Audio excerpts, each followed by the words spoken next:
اور ایک حدیث میں رسول اللہ صلی اللہ علیہ وسلم نے ارشاد فرمایا کہ ایک شخص کپڑا خریدتا ہے 10 درہم میں، اور ان 10 دراہم میں سے 1 درہم حرام کا ہے، تو جب تک وہ کپڑا اس کے جسم پر رہے گا اللہ تعالیٰ اس کی نماز قبول نہیں فرمائے گا۔ 10 میں سے صرف 1 درہم حرام کا ہے۔ یعنی ہم یہ نہیں کہہ سکتے کہ اکثر طور پر ہم محنت کرتے ہیں، حلال کماتے ہیں، کبھی کبھی حرام آ گیا تو کیا ہو گیا، ایسی بات نہیں ہے۔ وہ حرام حلال کو بھی حرام کر دیتا ہے۔ پانی کے ایک مٹکے میں، پوری ٹینکی میں پیشاب کا ایک قطرہ ڈال دیں تو وہ سارا پانی ناپاک ہو جائے گا۔ تو یہی حال حلال اور حرام کمائی کا بھی ہے۔ اگر انسان حلال کماتا ہے، اکثر طور پر حلال کھاتا اور کماتا ہے، لیکن اگر اس نے ذرا برابر بھی حرام کمایا تو وہ حلال بھی حرام ہو جاتا ہے۔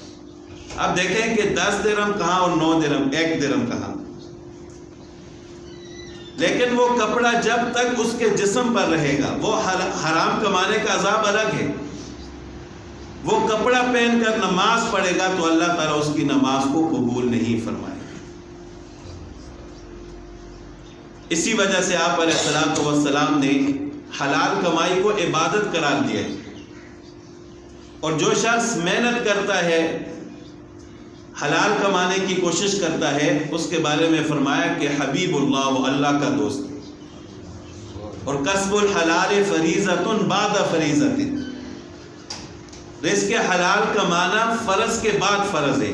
یعنی ایک فرض تو یہ ہے کہ جو اللہ تعالیٰ نے فرائض ہم پر رکھے، اس کے بعد دوسرا فرض یہ ہے کہ حلال کمانا، کہ یہ نہ ہو کہ نماز کا وقت ہو اور اس وقت بھی بندہ کہے کہ نہیں میں تو حلال رزق کماؤں گا کیونکہ یہ فرض ہے۔ یہ فرض کے بعد فرض ہے۔ پہلا فرض یہ ہے کہ آپ نماز کے وقت میں نماز ادا کریں، اس کے بعد اللہ تعالیٰ نے یہ ذمہ داری آپ کے اوپر رکھی ہے۔ تو انسان کو کوشش کرنی چاہیے کہ حرام سے اپنے آپ کو بچائیں۔ یہ دنیا بظاہر بڑی زیب و زینت والی لگتی ہے، ہم حرام کمائیں گے بہت جلدی امیر ہو جائیں گے، ہم اچھی گاڑی لے لیں گے، اچھا مکان بنا دیں گے، لیکن کچھ بھی نہیں ہے،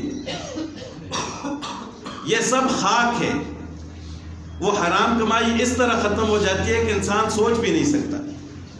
اگر وہی حرام کمائی اولاد کھاتی ہے تو یہ نسلوں تک اس کا اثر جاتا ہے۔ تو حلال اگر تھوڑا بھی ہو تو اللہ تعالیٰ اس میں برکت پیدا فرما دیتے ہیں اور اس کے اثرات نسلوں تک چلتے ہیں۔ تو حرام کمائی کے بہت سارے طریقے ہیں، ان میں سے ایک طریقہ رشوت بھی ہے، کہ جس کو لوگ گناہ نہیں سمجھتے۔ اور رشوت کے بارے میں آپ علیہ الصلوۃ والسلام کا ارشاد ہے کہ اللہ تعالیٰ رشوت لینے اور دینے والے دونوں پر لعنت فرماتے ہیں۔ وَسَعَى بَيْنَهُمَا، اور جو ان کے درمیان واسطہ بنے۔ بعض لوگ ہوتے ہیں نا دلال کے طور پر کام کرتے ہیں، لوگوں کو پھنساتے ہیں۔ یعنی جو رشوت لینے والا ہوتا ہے اس نے آگے بندے رکھے ہوتے ہیں، آپ لوگوں کو قابو کر کے لاؤ، اتنا % آپ کا ہوگا۔ وہ تینوں پر اللہ تعالیٰ کی لعنت ہے۔ رشوت کا مطلب یہ ہوتا ہے کہ اپنا کوئی ناجائز کام، جس کام کا وہ شخص حقدار نہیں ہے، وہ پیسے دے کر اپنا وہ کام کرائے اور دوسروں کا حق مارے، اس کو کہتے ہیں رشوت۔ لیکن اگر کسی کا جائز کام ہے، اس کے لیے اگر اس کو کوئی مجبور کرتا ہے تو پھر وہ دینے والا گنہگار نہیں ہے، صرف لینے والا گنہگار ہے، کیونکہ اس کا وہ کام بغیر پیسوں سے بھی ہو سکتا تھا، اس کا وہ حقدار تھا، لیکن دوسرے بندے نے اس کو مجبور کیا اور اس کی مجبوری سے فائدہ اٹھایا، پھر بھی اس سے پیسے لیے، تو اس صورت میں صرف لینے والا گنہگار ہوگا، دینے والا گنہگار نہیں ہوگا۔ لیکن ایک شخص ایک کام کا اہل ہی نہیں ہے، اس کا وہ کام ہو ہی نہیں سکتا، کسی دوسرے کا حق ہے اور اس کا حق مارنے کے لیے یہ پیسے دے کر اپنا کام کرواتا ہے، تو پھر دینے، لینے والا اور ان کے درمیان واسطہ بننے والا، تینوں پر اللہ تعالیٰ کی لعنت ہوتی ہے۔ اور ایک حدیث میں رسول اللہ صلی اللہ علیہ وسلم نے ارشاد فرمایا کہ رشوت لینے اور دینے والا دونوں جہنمی ہیں۔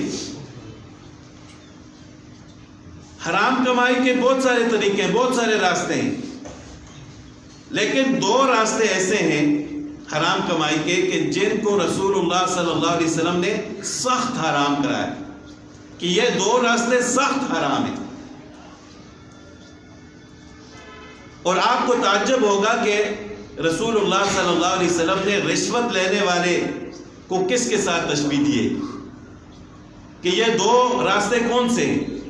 تو آپ صلی اللہ علیہ وسلم نے فرمایا کہ ایک رشوت لینے والا اور ایک اپنی عزت کو فروخت کرنے والی عورت کی کمائی، یہ دونوں سخت حرام ہیں۔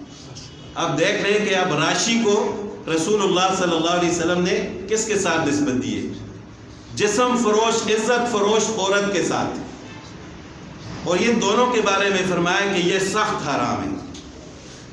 اب ایک طرف ایک تو ہم بہت برا سمجھتے ہیں، لیکن دوسری چیز ہمارے معاشرے میں اتنی عام ہے کہ ہم اس کو برا نہیں سمجھتے، اور اتنی عام ہے کہ ایک آدمی کو اوپر دوسرا آدمی ہوتا ہے، اس کو دیکھنے کے لیے وہ سب کے سب ایک دوسرے سے آگے بڑھنے والے ہوتے ہیں۔ ایک آدمی رشوت کھانے والا ہے، دوسرا اس کو روکنے کے لیے آتا ہے، وہ اس سے بڑھ کر رشوت کھاتا ہے، تیسرا اس کے اوپر ہوتا ہے، وہ اس سے بھی زیادہ کھاتا ہے۔ یعنی ہر کوئی یہ چاہتا ہے کہ میرے مال میں اضافہ ہو، چاہے جس طریقے سے بھی ہو۔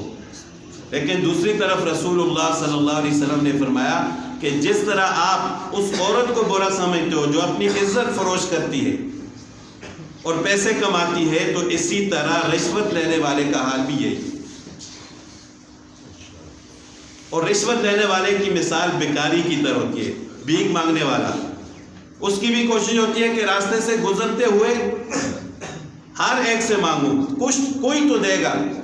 اور یہی یار رشوت کھانے والے کا بھی ہوتا ہے، وہ کہتا ہے جو بھی میرے پاس آتا ہے ہر ایک سے لینے کی کوشش کروں، کوئی نہ کوئی تو پھنسے گا۔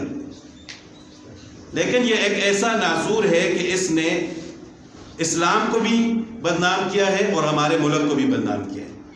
باہر ممالک میں ہم سنتے رہتے ہیں، جہاں بھی کوئی ایسا واقعہ پیش آتا ہے وہ سب سے پہلے پوچھتے ہیں آپ پاکستانی تو نہیں ہو؟ یعنی پاکستانی اس کام میں سب سے آگے ہیں۔ اور پھر جب وہ لوگ دیکھتے ہیں کہ یہ مسلمان ہیں، مسلمان رشوت کھاتے ہیں، تو ہم نے اپنے ملک کو بھی بدنام کیا، اسلام کو بھی بدنام کیا۔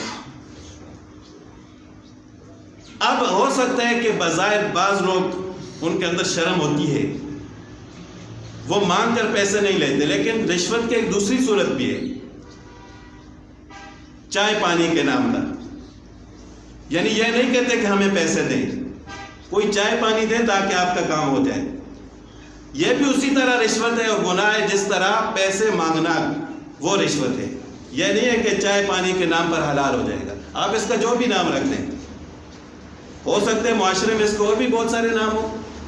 گفٹ بھی اس کا ایک نام ہے، تحفہ، ہدیہ، کہ جب آدمی بعض اوقات ایسا ہوتا ہے کہ کوئی ناجائز کام کرانا ہو تو پھر اس کے لیے فروٹ لے کر جاتے ہیں، یہ آپ کی خدمت میں پیش کر رہا ہوں، اور جب وہ قبول ہو جاتا ہے تو پھر اس کا ناجائز کام بھی آسانی سے ہو جاتا ہے۔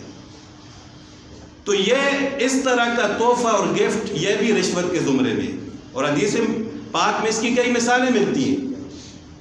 یہ رشوت کا ایک دوسرا طریقہ ہے۔ رسول اللہ صلی اللہ علیہ وسلم نے ایک شخص کو حاکم بنا کر بھیجا لوگوں سے زکوٰۃ اور صدقات وصول کرنے کے لیے، تو لوگوں نے ان کو اپنی طرف سے کچھ تحائف بھی دیے تاکہ یہ ہمارے ساتھ نرمی کا معاملہ کرے۔